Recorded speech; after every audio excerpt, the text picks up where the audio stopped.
Awesome. Welcome back, everyone. I hope you all enjoyed lunch and had a nice stretch. I'm keen to jump back into some great discussions.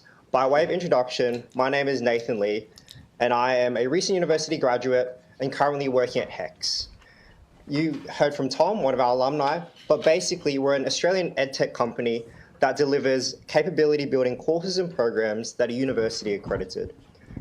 Before we get started, I also just wanted to acknowledge Gwyneth, who was an amazing MC earlier. If we could all give her a round of applause. And I also just wanted to remind everyone to check in on the conversation on Slido by scanning the QR code on your lanyard. We absolutely love the thought-provoking questions coming through so far, so please keep them coming. Now that you're all settled, it is my pleasure to welcome back Clare Field to lead our next session on the future of assessment. Could we give her a round of applause, please? Nathan, thank you very much for that lovely introduction. It is my... Oh, we've got a slight echoey on this microphone. We'll keep going. If we've got a handheld one, that might be better. But in the meantime, I hope it's not too distracting for everyone at home. Slightly distracting me here in the room, but never mind, I'm persevering. It is my very great pleasure to be part of a panel that is going to switch things up a little. So we've talked and discussed over the last day and a half Australian Education Institute. Here we go, let's turn this one off. Lovely.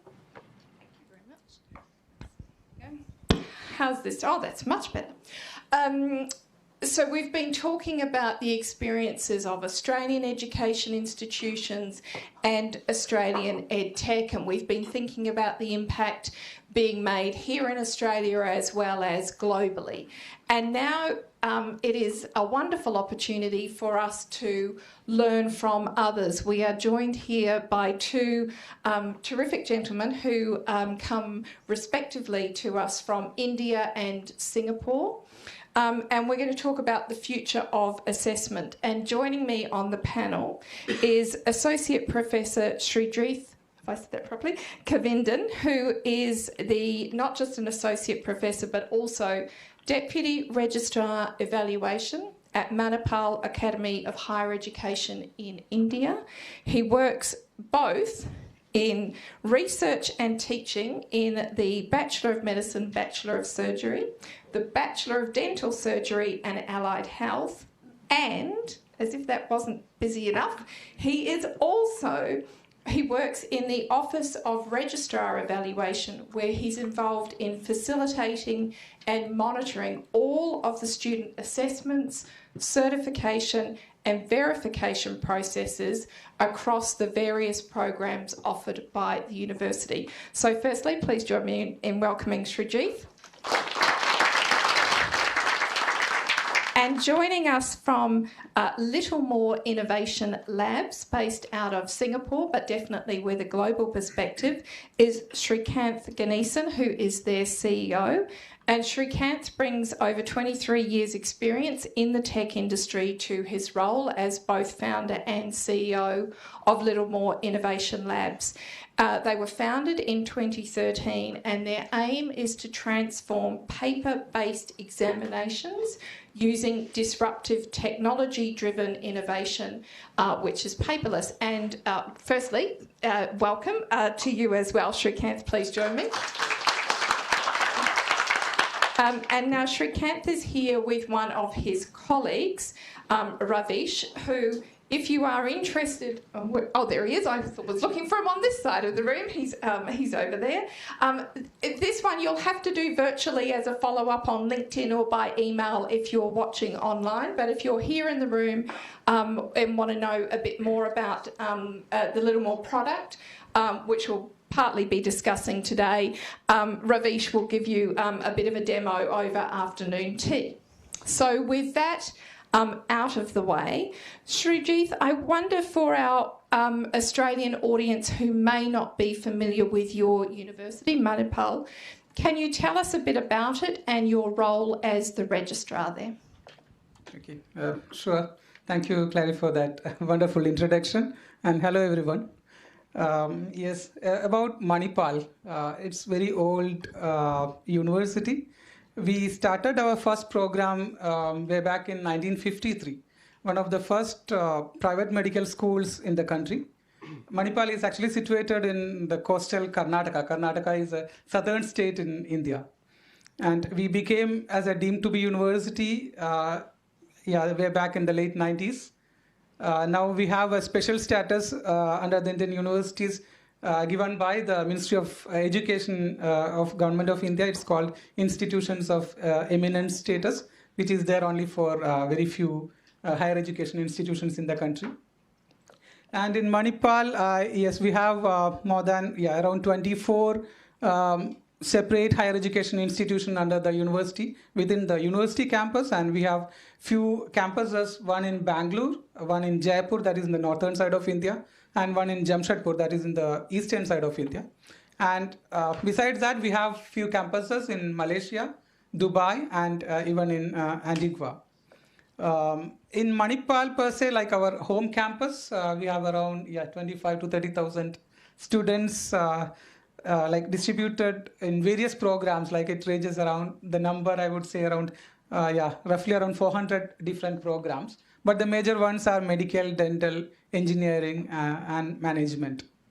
Okay, and I'm just going to pause there, just let that sink in. So we're having a discussion here in Australia about the size of our universities and if we need more diversity. And I think you just rattled off and said we have 24 campuses and that's within India, and then we have a few in Malaysia, and right? And again, so thinking about scale, it's a considerable undertaking, and it's great to have someone eminent from an institute which has been recognised as eminent by the Indian government.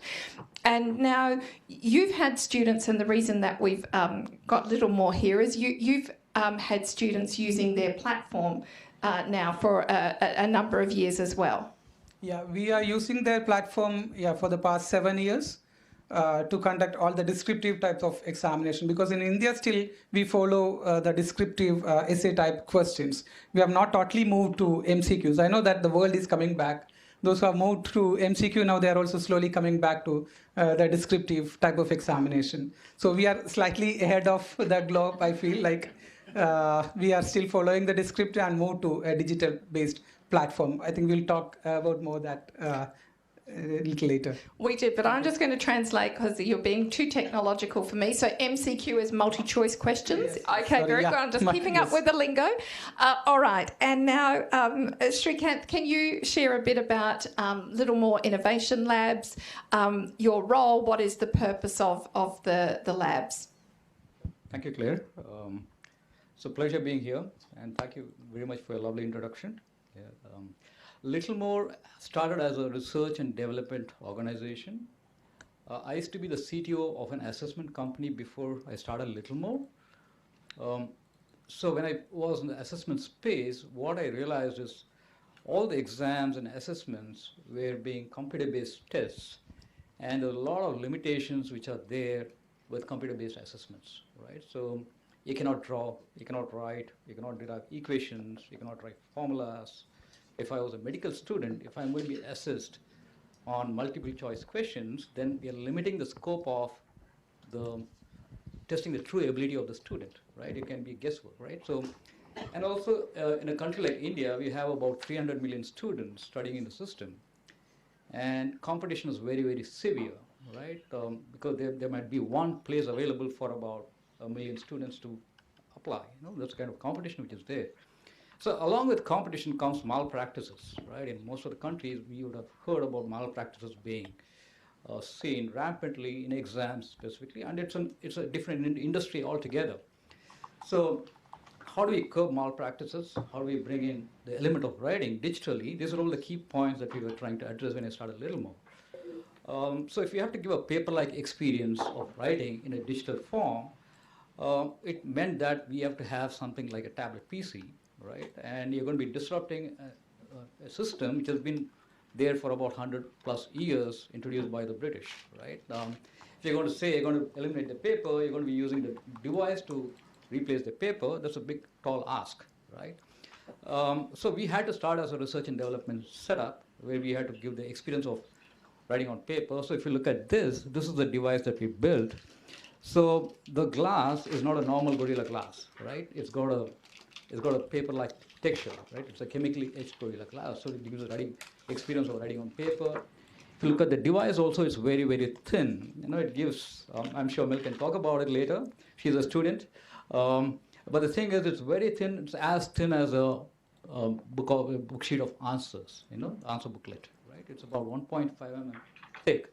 So you can sit on a table and write for about 3 hours without any injury to the palm or the wrist. So it's been ergonomically designed. So that's why we started as a research and development setup.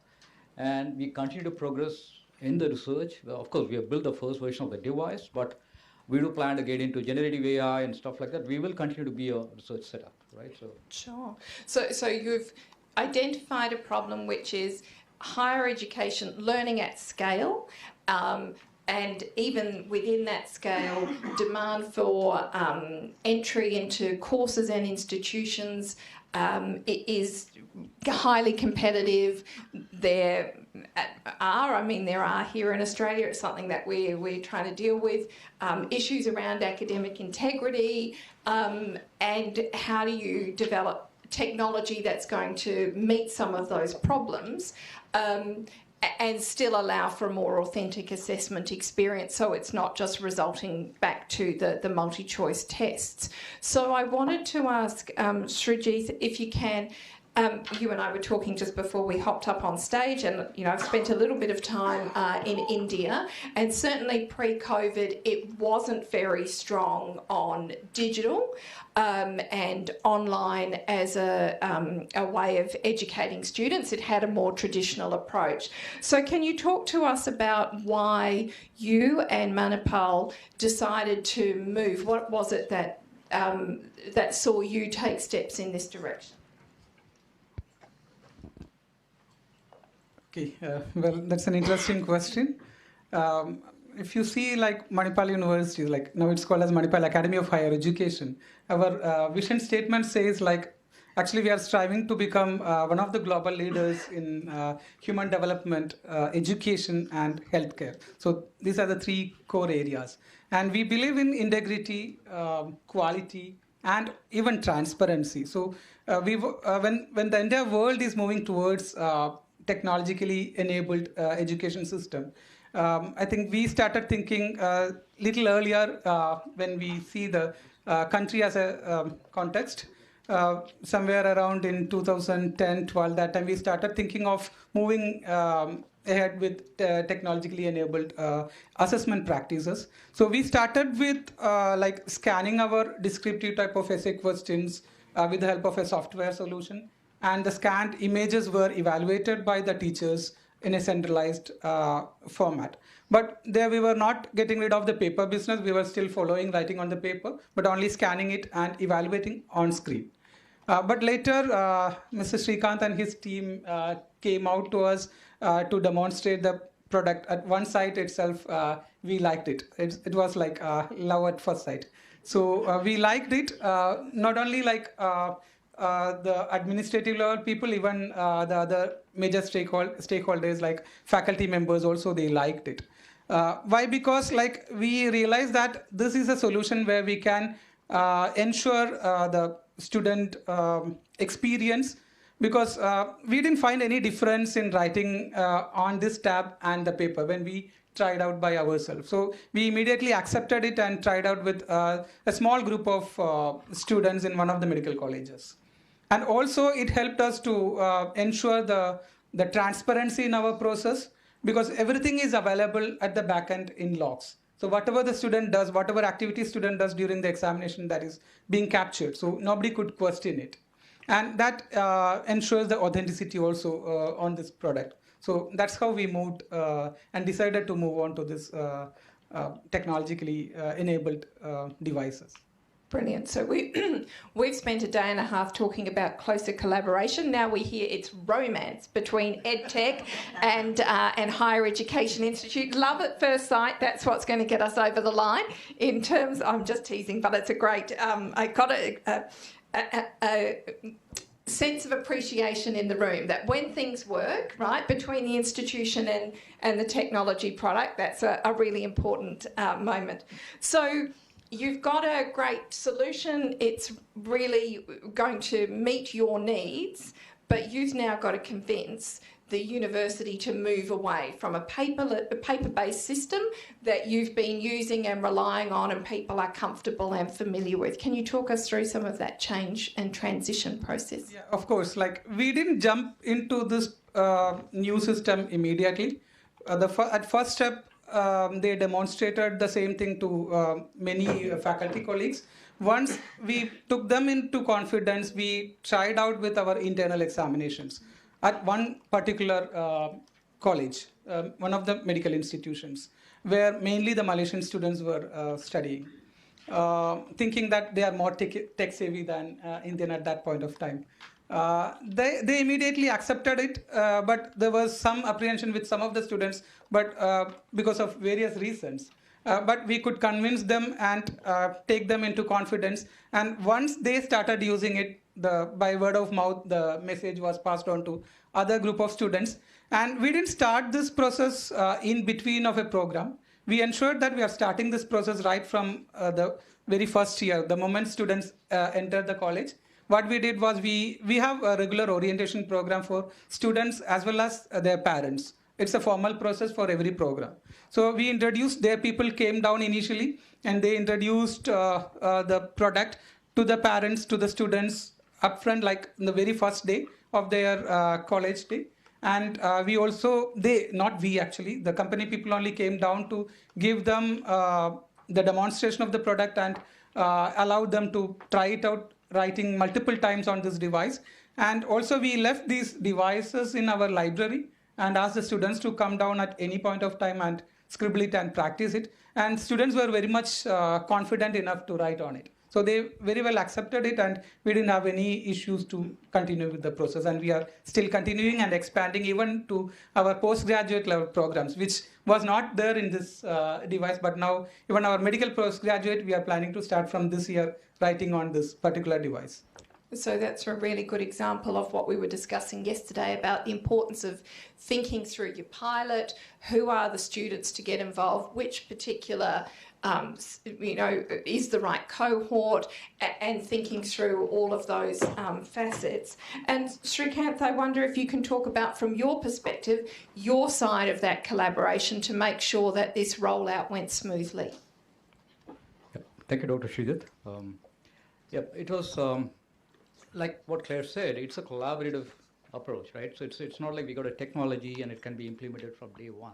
It's not like buying an iPad and starting using that, because in an examination kind of a scenario, the criticality of the data, the criticality of change management, there are multiple stakeholders who are involved in accepting a solution like this.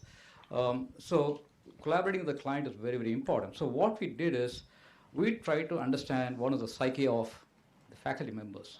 How are they going to change? How will they adapt to this new technology? How are they going to change the platform, right? So they're all very, very critical inputs for us. And most importantly is going to be the students, because they're going to be the final consumers of the product, because they have to write their exams, because a medical student is already under a lot of stress when they are preparing for the exam, because they have to study months in advance to write an exam, right? So on top of it, we're going to say it's a new device that you're going to be writing the exam, and you have to learn some software, you're going to gain the experience of writing on it. So adding more challenges to the student, which normally is not acceptable, right? So it's very important that we collaborate with the examination section of the university and get to meet all the stakeholders in advance. And for example, the orientation session, which we conduct for the students, not only for the students, but also for the parents. The acceptance has to come from within the family, right? So we started from there, and then we go on to every faculty member, then also to the administration staff as to how to measure the productivity, the efficiency. A lot of things go along with it. So collaboration has to start with the examination section of every university. That's been our experience. And of course, the top management has to have the vision to look 10 years down the line, right? Collaborating, educating the use of technology in a space like this is very, very important. And that's where I keep saying again and again, I would say Manipal University is one of the most corporatized university in India. So it's easy, it's like doing an enterprise sale, So it's like selling an enterprise solution. So it's very easy to communicate, it's very is to drive this kind of a solution top down. So that's the answer to your question, Claire. Okay, great answer. I wonder what I won't reflect on our universities and their 10-year plans. We'll instead go to Amanda. Has a very, very good question. She says, and it's going from the high level and the strategic down to a very important point. Australian students generally have poor handwriting because they're now so used to doing everything on a computer. Have you found that to be an issue in getting your students to handwrite their answers on this device? So I'm happy for either of you who wants to answer. How are Indian and Malaysian students, with all this handwriting? What's their handwriting like? Yeah, I would like to answer. I was, in fact, just discussing with Srikanth just a few minutes back with respect to handwriting, because he was looking for someone who can write a good handwriting, and she finally wrote it. So what I'm trying to say is, like, students used to have some apprehension when they write in the paper. Like, they try to make it as beautiful as possible, but finally end up in very difficult type of writing. But with this pad, what we have found as a teacher, as an evaluator of the examination, we found that some students are even writing in very big letters. They realize that their handwriting is not as good as that, or not legible. But I don't know how they were writing before in a paper, but they were never writing in a paper with a big handwriting. But in this tab, we are seeing that very big handwriting, because they wanted to ensure that they are writing it very clearly. So that opportunity, that they could get it through this, even though they could not make it very beautiful, but it is legible, and as an evaluator, we could evaluate it very clearly. And other problem with Malaysian students, they all write, they used to, like, we all had the ruled papers for the paper-based exam. So they used to fit 2 lines in between 2 lines. They like very small handwriting, especially the Malaysian students. So we used to find it very difficult. At some point, we used to think that we need to use a hand lens to read it out. But with this, what's the advantage of this particular device? What we found, like, students can choose unruled paper. They can choose ruled paper with different widths. So they are choosing the appropriate background page for them to write, and they started writing in that. So that's another advantage what we are finding from as a faculty point of view. Okay. Srikanth, I wonder, we've got a flood of questions now coming in. Everybody's focused on handwriting. How does this work? David asks, which people from which backgrounds or cultures have you found are the most adaptive to these digital exams and devices? And do you have any sense of people who found it more challenging? Well, it's been, I would say, the more academic the student is. When I mean more academic, it's like more focused on the score. They would be a bit more resistant to change, because they already are in a comfort zone, writing on paper and getting good scores. So for them, a change would mean a risk, which would mean, can the device kind of reduce my score? That's something which we have seen. But those fears have been unfounded, because we normally, when a student says, I find writing on paper better, so what we do is we give them a sheet of paper and we give them the device, ask them to try out on both, and show them it's the same. It's not even similar, it's the same, right? So culturally, we find all students to be more adaptive. In terms of the socio-economic background, we had some apprehension. We thought the students who had access to tablets, mobile smartphones would be more adaptable. But we were very surprised when we saw students who have never touched a smartphone adapt to this. So we call the new generation of students the digital natives, right? So it takes about 15 minutes for a student to get adapted to this new system. So to answer your question, Claire, I think it's only a question of perception. Right? Okay. A couple more questions, and then we are going to go to a big one at the end. Well, so many questions coming through. Can students type on it? No, it's handwriting. I think when I've had a little play with it, with my very messy handwriting, but I'll let either of you answer. Can you type on it? To say yes or no, yes, you can type. Oh, you can. Okay, but right. Does be typed using a stylus? Aha. We don't support touch, because we see that the touch technology interferes with writing during an exam.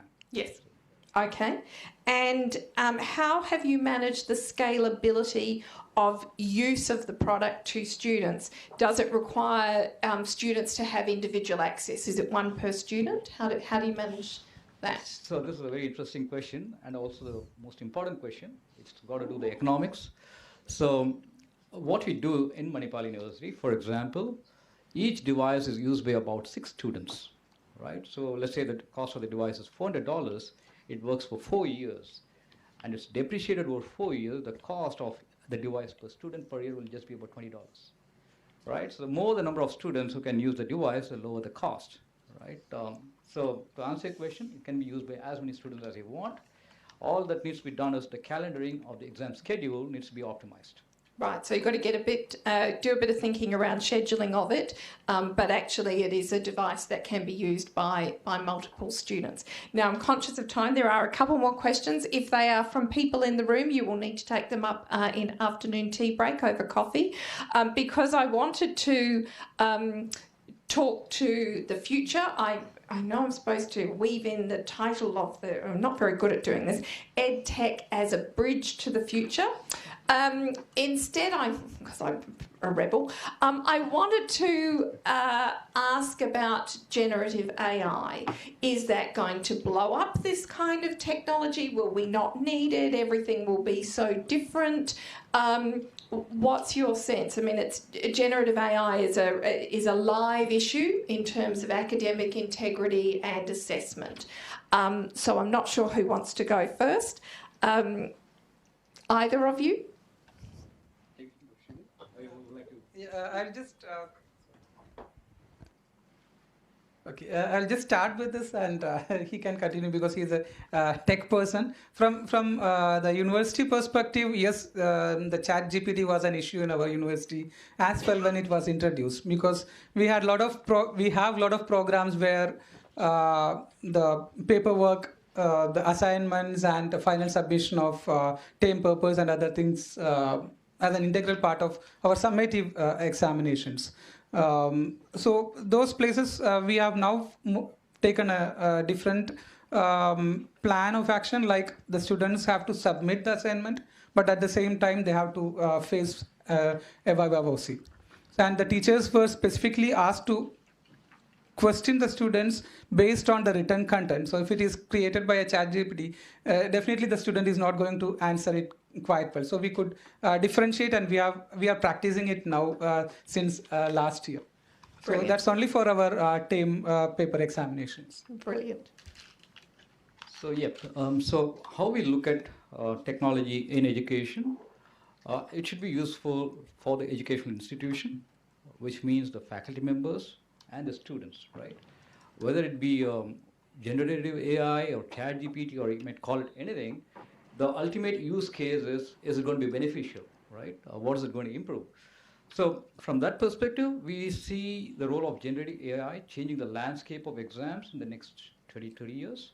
So we are embarking on a research and development project, most likely collaborating with Australian educational institutions, where we are working on some new products, which will mean the grading of answer responses for the descriptive type of answers will be partially done by the system and partially done by the teacher, right? So at some point of time, it can go fully automated, but we believe the first few years it's going to be in a hybrid model where everything is going to be auto-graded, right? The next thing is, what we are working on is, can the questions also be set automatically and intelligently by the system itself through generative AI. So if you tell me there's a curriculum for this subject and there's a textbook which needs to be referred to, the system should be able to pick up the question and phrase the question for that specific assessment, right? So this is what we are heading towards. So we hope to have a working version in the next 3 years' time. Brilliant. So we've got both a focus today on more authentic assessment, asking students to respond, to their assessment tasks that they've done, and some forward thinking to the future about how generative AI can be built into both teaching and assessment. Gentlemen, it has been fascinating to speak with you. Thank you very much. You both travelled a long distance to be here with us. We've learnt a lot from you. Thank you very much for your time. Please join with me in thanking Sreejith and Srikanth, and don't forget Lavish is out there if you want to have a chat to him. Thank you. Yeah. Amazing. Thank you, Claire, Srikanth, and Sreejith, for showing us the possibilities of a paperless world. I am personally excited to try out the device during afternoon tea, and I invite others to join me as well.